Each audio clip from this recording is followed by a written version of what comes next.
Moving on to report 7.1 on page 11. And we have our actions register update. I'll take that as read.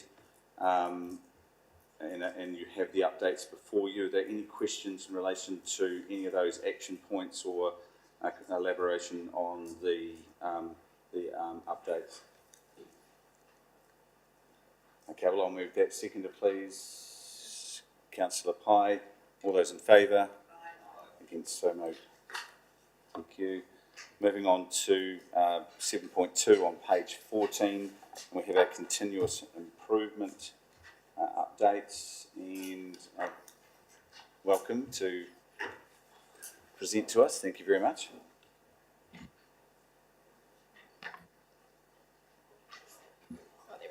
Kia ora, Mr Mayor, councillors and Mr Chairperson. I'll provide a brief summary on my report.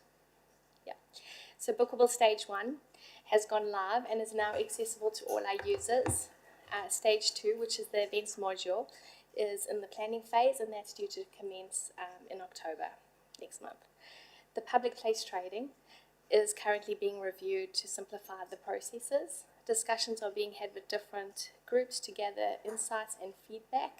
We are also in the process of creating a survey to send that out to our vendors so we can get some feedback from them, and we'll provide an update at the next Commercial and Strategy Committee meeting. Thank you. Thank you. Any questions, councillors? Nearby. Look, happy to move, but really appreciate the report. This is all really positive stuff, so I do appreciate the work, and I know there's a lot of work that goes in behind this, so thank you. Thank you. Seconder, please. Councillor Jackson. All those in favour? Against, so carried. Thank you very much. Oh, thank you. Okay, moving on to our report 7.3, long-term plan reference group update on page 16, and welcome, Venture. Thank you very much.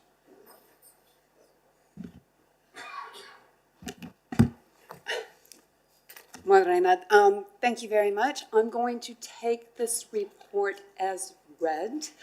I'm here to answer any questions that you may have. I trust you all have the updated workshop schedule.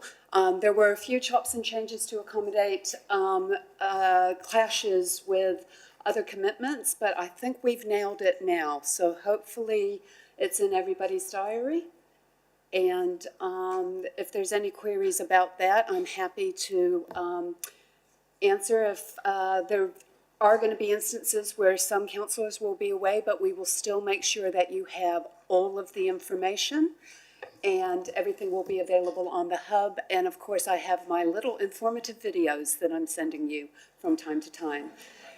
And I have another one to send to you today, which I'm just seeking guidance from the reference group if they're okay with it. And I will send that out with some information I also have for you for next Tuesday's workshop on the financial and infrastructure strategies, with a bit of preparation. So some light reading for you, but these are reference guides for you to use regularly throughout this whole LTP process. Explains everything financial that you need to know. Excellent. Thank you very much. Thanks for those initiatives. It's one of the biggest things that we attend to as councils. Yes. So we've certainly got some work ahead of us. Any questions in relation to this paper? Awesome. Can I have a mover and a seconder, please? Councillor Parker and Councillor Booth. All those in favour? Against, so carried. Thank you very much.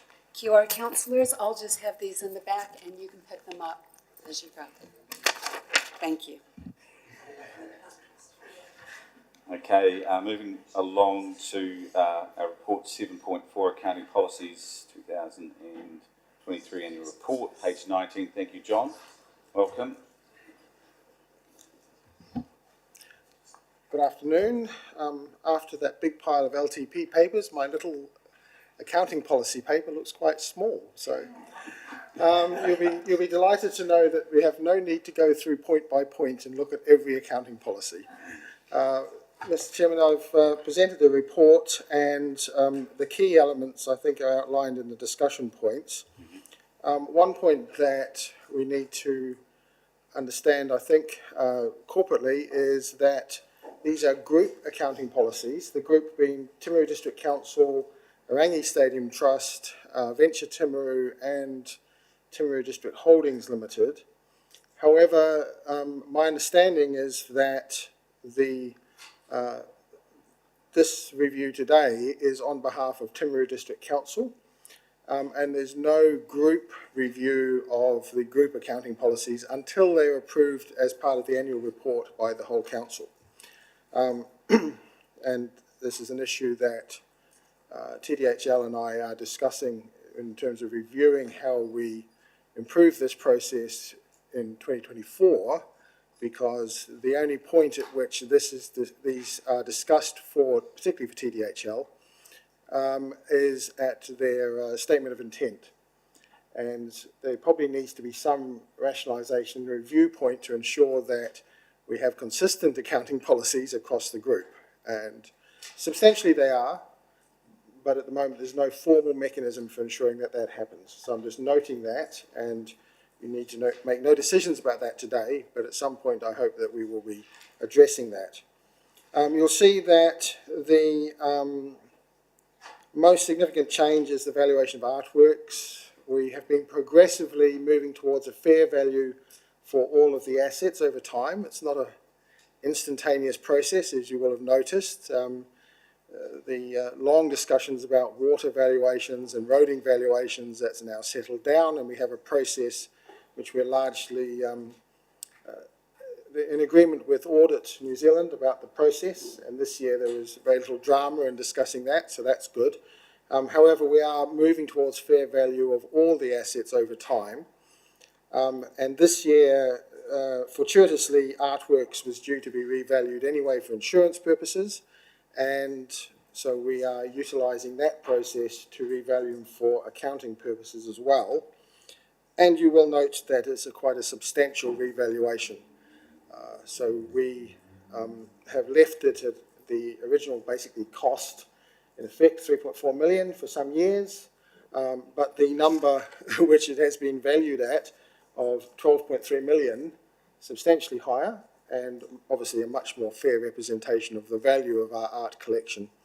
So subject to discussion with audit about that, that will be the number that we broadly end up with in the accounts this year. The main discussion with audit is going to be around whether we treat an element of that as a prior period adjustment, because it's quite material. However, that's what you employ me for, the technical discussions around that sort of thing. There's nothing else of great moment to note. I think everything is there, but I'm happy to answer any questions you may have. Thank you, and point well made around that consolidation of our accounting policies. And so, Councillor Shannon.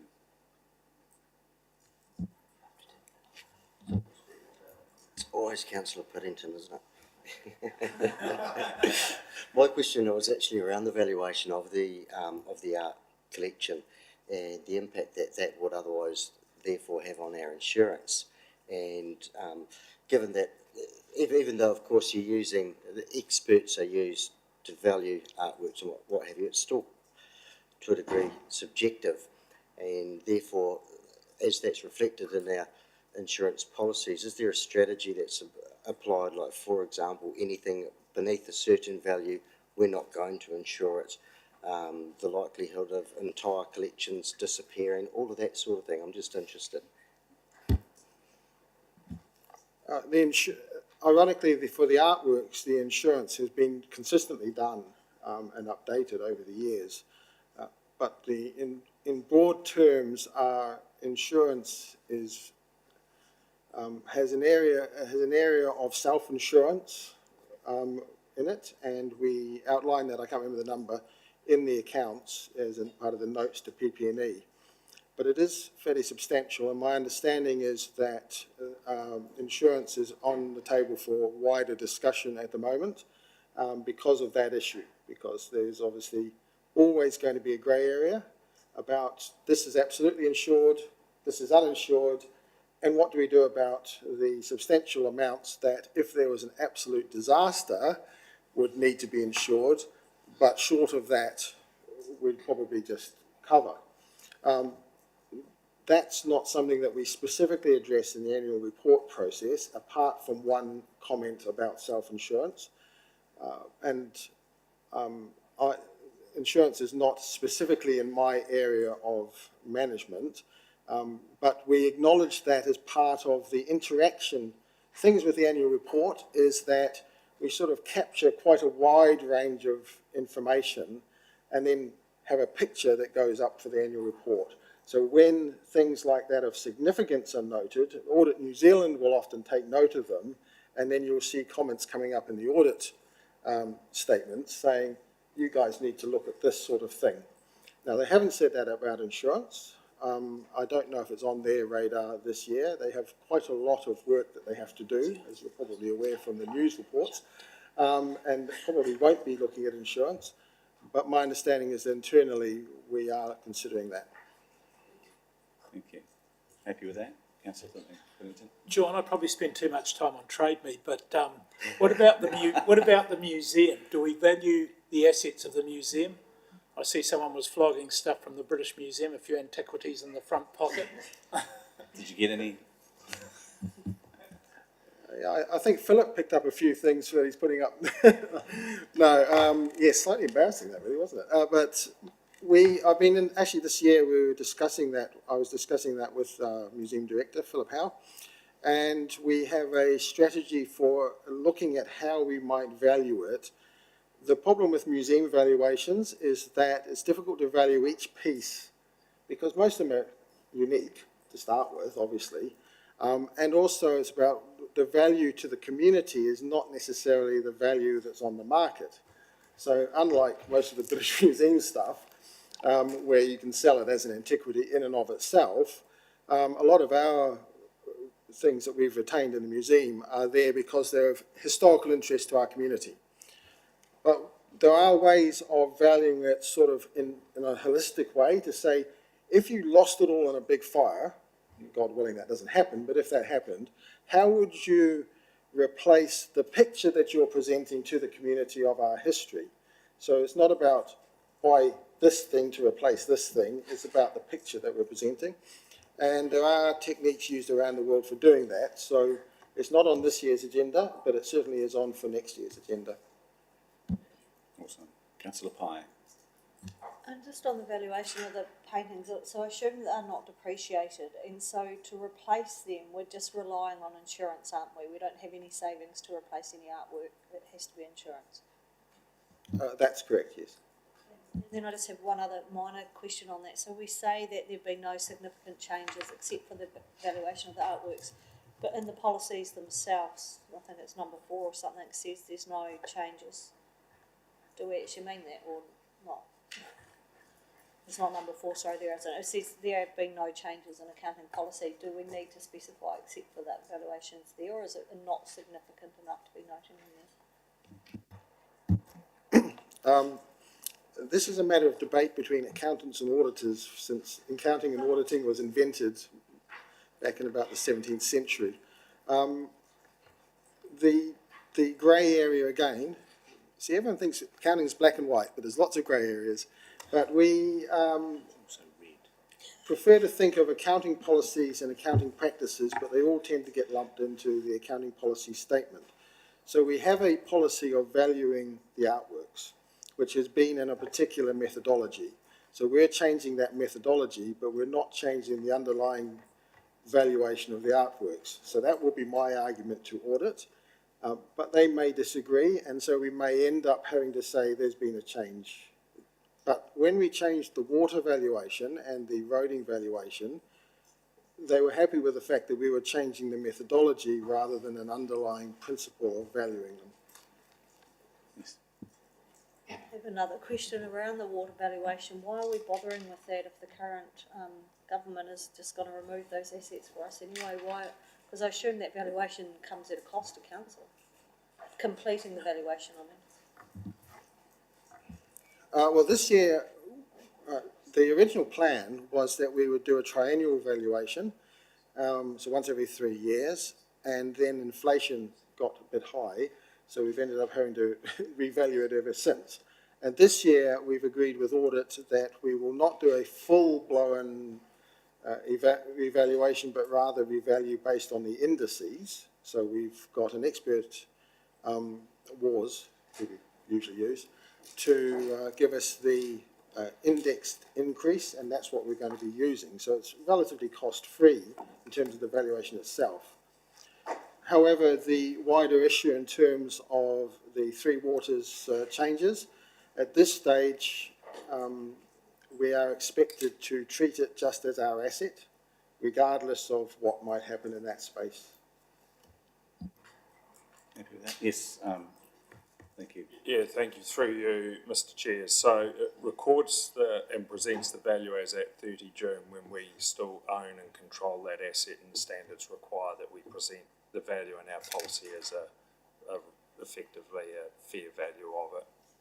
So that's why we do it. And in actual fact, we'll have to do it, and if, and I say if because we don't know, but if the current proposal remains, because the government remains, we would have to value it at the point of transfer as well. I expect the auditors would require us to do that then too. Thank you. Any further questions? We did know this was the paper you were all waiting for, so we... Waiting. Excellent. So I move in a seconder, please. Councillor Scott and Councillor Parker. All those in favour? Against, so carried. Thank you. So moving to 7.5, the financial report, July 2023. And on page 52.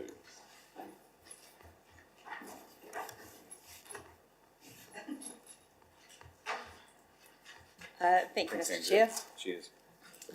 So this is the first month that we're into our new financial year.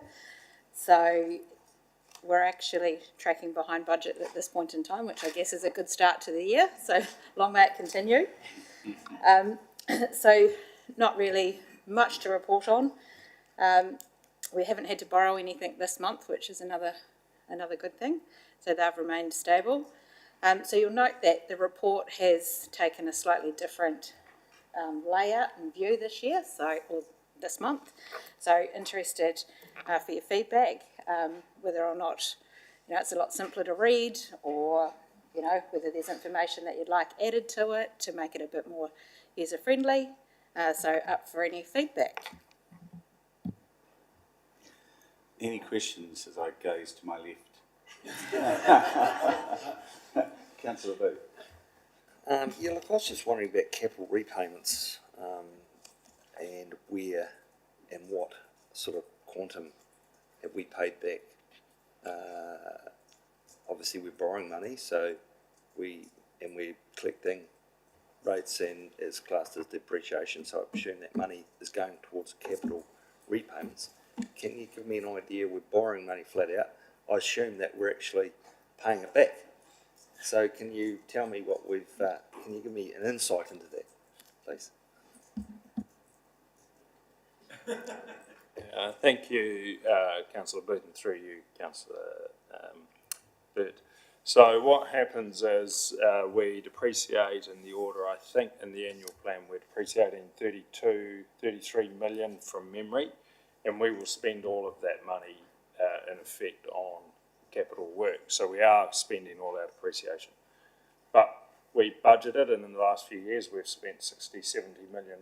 So there is a gap. That gap is essentially funded by borrowing. So our borrowing goes up. But if you look at the projects, and you saw some of them here, like Downlands and Pariora and so on earlier on, when we do the rate, we include in that rate a repayment of the borrowings. So inside an individual project, the borrowings, the amount we borrowed for that project drops year on year because we're repaying it and it's calculated into our rate. But because we're spending more than our depreciation, our borrowings in total are going up. Does that explain the issue? Happy with that, Councillor Booth? I guess I'm just a bit concerned with borrowing money to pay money back. That'd be just, Maybe I always like to try and give an analogy like a house, because I think that is what a lot of people assume their borrowings are for. But if I own a house and I've decided that I've got 500,000 and I'm going to pay back 50,000 a year, that takes me 10,000, and I pay that down 10,000 by 10,000. But if I'm going to go and buy, say, a second or third property, and they might cost me more than that, 750, then my borrowings go up, but I'm still paying down on a particular asset. And then when the rent or the income flows on from those subsequent purchases, they come down as well. So the total borrowings can go up because you're increasing your asset base, but individual projects or assets are getting paid down. That's what's happening here. So we are repaying on our capital that we're investing in, but we're investing in more assets than we have depreciation. We have rated the depreciation for, so we fund that with borrowing. Yes, Councillor Shannon and then Councillor Pye. Thank you, Mr. Chair. Just a couple of things. On point number 6, that table there, I found it difficult to follow just because there is no headings above each of those columns. But the presentation here really suits the way that I've traditionally looked at all this stuff. I think it's absolutely brilliant. It's like a good old-fashioned P&L, actual against budget, variance to budget, all that sort of good stuff. But right down the end there, which would be useful for me, the year-to-date actual percentage of the full year budget. I'd like to know, is that 8%, for example, is that in line with expectations for this time of year versus previous years and that sort of thing? Because I've got nothing to compare it to. This is just a presentation thing, but I love it. Well done. Thank you. In regards to the last year, we did put it in. However, it looked a little bit weird because each year is different. So there's not necessarily consistent monthly expenditure. So we thought, well, perhaps we'll, at the 6 monthly mark, then put it in, because essentially we'll have 6 months worth of data, but the months are different. So this year, for example, we were budgeting for a deficit for the month, whereas last year I think it was a profit, of about $2 million. So it's all timing on depending on when things are and how your budget's phased and what your budget looks like. So essentially the budget this year, we're looking for a deficit, whereas last year we were looking for positive. So there's going to be a big gap, and so there's not necessarily an explanation as, well, why was it positive last year versus negative essentially this year. So we thought, well, we'll revisit that again in 6 months' time and just see what that looks like. In regards to point 6, essentially each of the different columns are representing different scenarios as to where we might be if we took out our unguaranteed revenue. So the top line is our budgeted revenue that we've forecast for this financial year. And then essentially the first column is if we receive all of our revenue that we expected to receive in the financial year, essentially that's our best case scenario. We get all our revenue and that's our headroom as to where we can borrow. But if you essentially look at the third column, that's worst case scenario. So essentially we've taken out interest and we've got no subsidies or grants come in, therefore our adjusted revenue would ultimately drop down to 99 million. So our headroom for our borrowings is less. So the most likely column, or not the most likely column, but potentially the last column, because is the Waka Kotahi funding is guaranteed. So essentially we've added that back to the subsidies and grants. So that column 4 is probably a more realistic potential position based on what we may or may not receive. So it was just to give that sort of broad range of where we could land. Councillor Pye. I just actually want to say I didn't get my calculator out reading this report.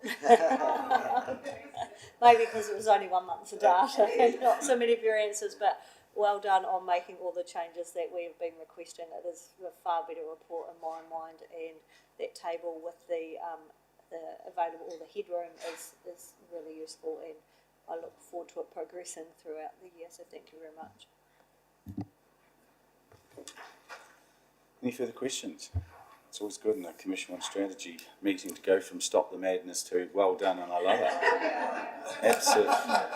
It's been a benchmark for me, and I think thank you very much. Thank you very much. No further questions. Someone like to move and second that? Yeah. Councillor Booth and Mayor Bowen, thank you. All those in favour? Against, so carried. Thank you. So moving to paper 7.6, council investments and borrowings on page 70. Thank you, Mr. Chair. So this is basically just a cover report to note the Bancorp report that we have already discussed with Miles O'Connor at the workshop on the 29th of August. So it's an information only and a noted report. Expecting any questions on this, are we? Someone like to move a note? Seconder, Councillor Parker over here. Thank you. So Mayor Bowen and Councillor Parker, all those in favour? Against, so moved. And moving to a bad debts write-off, so that's all happened. Welcome, Leanne. We're always very, very committed and gentle to those who have their first presentation with us. I'm making that as a general, everybody. Much appreciated. Thank you. Bad debts written report.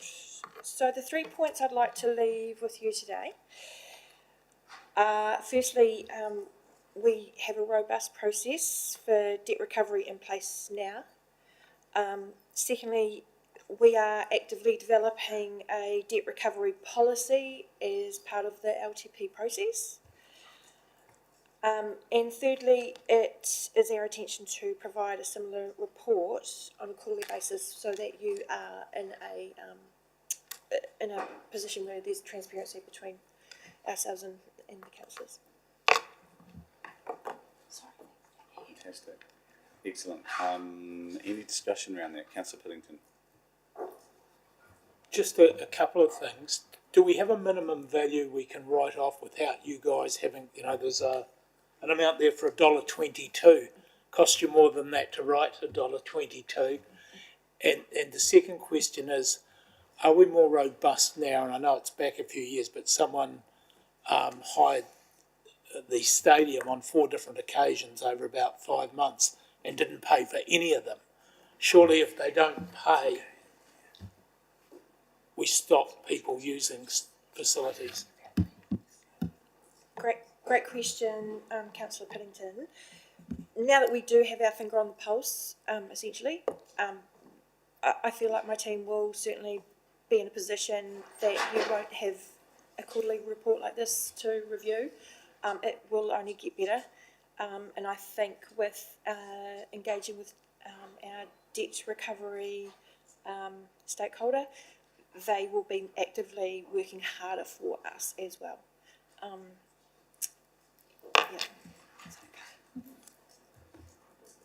Councillor Pye. Sorry, just to follow up, and you may not be able to answer this, but if we've got our new online bookable system, do you put a flag in the system that kind of goes, sorry, you can't book the stadium?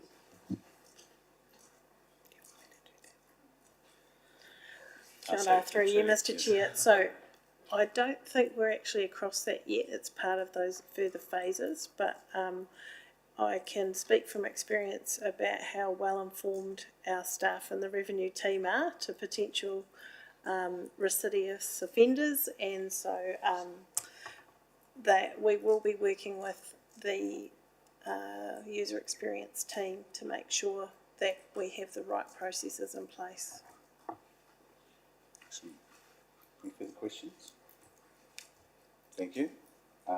So we're going to move basically into PX for some more detail on those. So we'll just move and note. Thank you, Councillor Shannon and Councillor Pye. All those in favour? Against? So moved. So we have no urgent business or minor nature. So we'll move into exclusion of the public. Thank you, your Mayor, Worship Mayor, and Councillor Pillington. All those in favour? Against? So moved.